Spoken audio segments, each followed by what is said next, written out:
Hey, what's up? It's Vinny 10 at Vinny 10 Racing. Welcome to Friday. Been a super busy week. Some of it very productive, some of it not so much, but we'll get to that.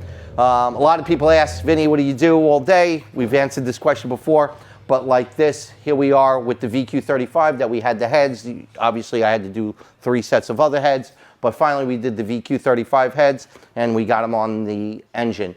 You know, on the regular VQ35, we do kind of little tricky things here. I have my own 1/2-inch head stud that I use on just about every turbo build that we do, and I got my own torque spec that I use on it, and it really helps keep the heads on there, along with a special gasket that I had made from 𝐒𝐿matic. Love those guys over there. Just even though I've done this a million times, the fact is I always work a certain way. So always I'll have my valve clearance numbers here on the head as I'm working on the head. I'll have them both on the intake and exhaust, and then also, even though I've torqued it a million times, I'll still put the torque sequence in here for the cylinder head. That way, even when I'm really busy and there's a lot of distractions, I know where I'm at, I know where I last was at, which is really important, and I know that if there's not a number on here, then I must have missed a step. So it's really important. I know, you know, people will be like, well, that's a little anal, but for me, because I'm always being interrupted, you know, the guys need me, phone calls, you know, something's going on. I really always need to make sure that I keep where I'm at last, you know, on the motor itself. In fact, if I'm working on something, like and I just thought about this as we were going, I'll normally lay a tool down. And knowing when I come back up to that bench, even if I forgot where I was last at, having that tool down there will remind me of where I was last at and what I was using that tool. And believe it or not, it has helped me a bunch of times. And I'm sure other techs do the same stuff. You know, it's just sometimes we get distracted and we forget where we're at. Let's see what the other guys are doing. All right, so today, Lucas was welding up this exhaust. Again, this car was in storage for a while. It was stored outside. So there's some rock going on the exhaust system a little bit. So it looked okay. You can't really tell how bad an exhaust rod is unless you clamp on it or something. But after just a few days of driving, the exhaust started to break apart. So Lucas, who can weld, put that car up and welded up all new exhaust hangers on it, and did a great job. And that was on top of, you know, the myriad of work that he did this week. Poor Joey. Poor Jojo.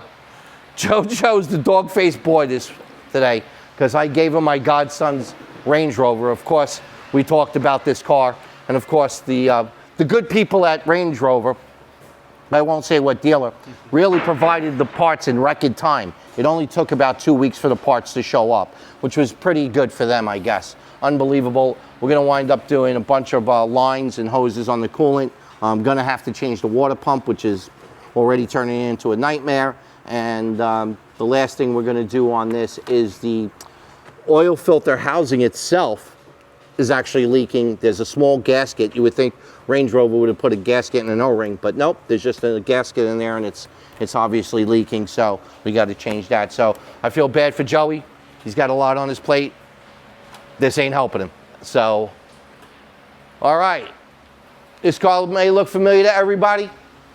Last week's video, I said there was going to be a surprise, but I got torn between getting the customer workout and getting this done.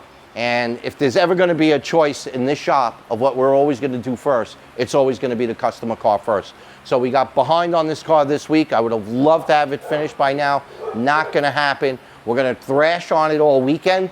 Yarrick, the monster, myself, the guys who are all part of this team, who all thrash on the car. So I think hopefully over the weekend we'll actually have it fired up. We're overnighting some parts that we actually forgot about.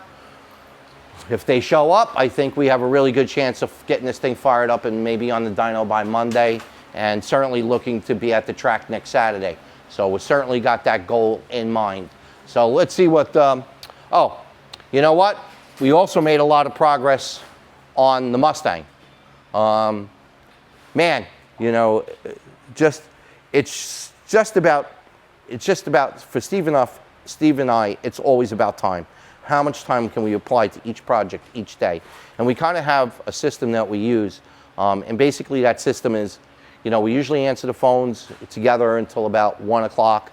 And then after that, him and I will start interacting with the phone customer while he's out in the shop doing some stuff.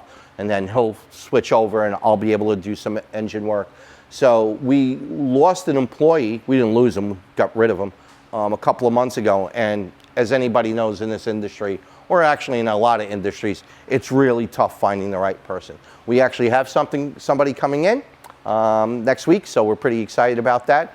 It's probably not who or what you think, so it'll be interesting to introduce you to those guys, to our new employee. But we're, you know, as any boss or any manager, we're always excited to, you know, have somebody come in new.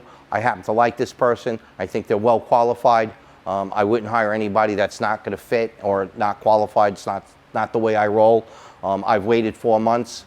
We've had some applicants just not feeling it. This person actually came in and very impressive. So don't always judge a book by its cover, and we'll talk about that. So Steve, tell me what you did on this car. I know what you did, but tell the viewing audience what you did. Well, the whole Haltech harness is in. Well, I'm down to 1 wire I need to wire into the brake pedal. But the dash is wired, the harness is wired. We have fuel pressure. You can actually see it. We actually have fuel pressure, so I've already primed it, and we're all good with that. So yeah, I'm one more wire away from being able to start it, and then we can start having fun. So hopefully Monday we'll have some madness going on with not only the race car, or the street tire car, whatever you want to call it, and this car, but hopefully we'll have them both fired up. What do you got on the dyno? I know I got some interesting things on the dyno. So we are currently trying to get the V6 Durango on there. Yeah. It's got an intake and exhaust. Yes. So, yes. And I want to talk about that actually. We'll see in a little bit, but we do have that E-Tune car. We do. E-Tunes. We do. We do. And again, you know, at least once or twice of every week, we're seeing these cars come in. You guys are spending money you shouldn't be spending, having cars that run terrible. It's bad for the motor. And then obviously you're not getting what you paid for. What was the difference between the E-Tune and the other tune? I don't remember off the top of my head, but it's something that are probably around 20 to 30 horsepower. I mean, can you imagine that? Leaving 30 horsepower on the table? Not in my world. Never do it. So let's go see what's going on the dyno, because there's actually something I want to talk about there as well. All right. So like I said, I wanted to talk a little bit about the E-Tunes, which we did. Now we got this car strapped down, and I also wanted to talk about this car. So obviously beautiful car, 2020 Dodge Durango, beautiful body kit on it, nice graphics, cool car. Steve, let's see what this car can do.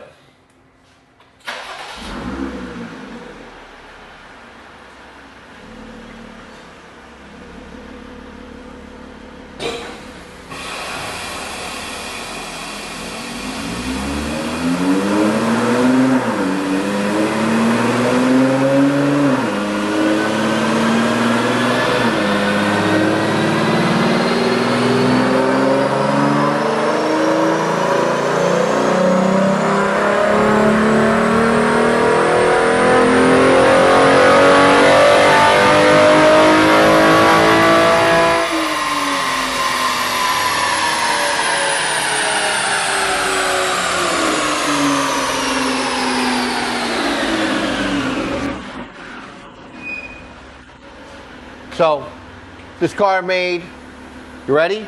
It made 12 more horsepower and about a foot more pound of torque from stock. Definitely runs a little better, a little more linear. Definitely has a lot more peak horsepower, a lot smoother of a curve. Why am I talking about this? Because a lot of my car show guys don't modify their cars. And it's like, yo, just because you're a car show guy, not everybody's gonna come in and have a 500, 600, 700 horsepower car. The guys that love to go to car shows still want an exhaust on the car, still want an intake on the car, still want a good tune on the car so that the car runs good, sounds good, and really sounds even better when you you know, hit the long skinny pedal, and you can hear the throttle open up with the intake on it. And no, not every car needs to roll through here, you know, making 500, 800, 1200 horsepower. Sometimes they're just going to make 263 horsepower, but the car is going to run great. And so to all my car show guys that want to put an exhaust and intake and tune, listen, you're welcome here too. And you'll also get knocked out.